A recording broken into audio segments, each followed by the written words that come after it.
কালকে তোমাদেরকে colour mixing শেখাচ্ছিলাম, দুটো কালার আছে আমার কাছে, একটা লাইট আর একটা ডার্ক। এখন আমি কালার মিক্সিং করব, দুটো ফাউন্ডেশন এর কালার একসাথে মিক্স করে একটা শেড বানাবো। আমার কোন শেডটা দরকার সেটা আমি আগে বুঝবো। আমি এখন কোন টোনে কাজ করছি? এটা ডার্ক টোনে কাজ করছি, আর স্কিনটা ডার্ক। তাহলে আমার এখন কি টোন প্রয়োজন?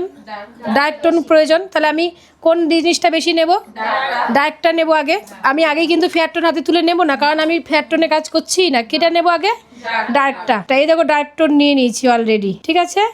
ডার্ক টোন নিয়েছি মোটামুটি 1 পাম্প মতো, তাই তো? 1 পাম্প মতো নিয়েছি। নিয়ে আমি এখানে দাও বা এখানে দাও, দিয়ে ম্যাচ করাও। বোঝা যাচ্ছে? ম্যাচ হয়ে গেছে, পুরো ম্যাচ হয়ে গেছে না? কিন্তু আমাদের কি করতে হবে? একটু ফাউন্ডেশনটা স্কিন টোন থেকে এক শেড লাইট করব। তার জন্য আমি কি করব? খুব সামান্য, আমি যেহেতু ডার্ক চাইছি তাহলে ডার্কটা বেশি রাখবো। আর কি করব? সামান্য একটু ফেয়ার বা মিডিয়াম মিক্স করলে এটা একটু লাইট হয়ে যাবে, তাই তো? যদি আমি এখানে আগে ফেয়ার নিয়ে নিতাম তাহলে হতো? তাহলে মিক্সিং বুঝতে পেরেছো? যে মিক্সিংই করো না কেন, তুমি যে টোনটা চাইছো সেটা ডার্ক, ফেয়ার না মিডিয়াম, সেটা তোমাকে খেয়াল রাখতে হবে। খেয়াল রেখে সেই অনুযায়ী মিক্স করবো। তাহলে আমি অল্প একটু ফেয়ার নিচেই দেখো, নিয়ে আমি এবার মিক্স করব।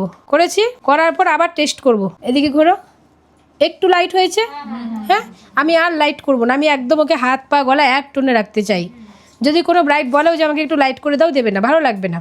বুঝতে পেরেছো? যখন আবার হাইলাইট করবো তখন আরেক শেড লাইট করবো, তাহলেই হয়ে যাবে। বোঝা গেল? ব্যাস। এইবার কি করব আমি?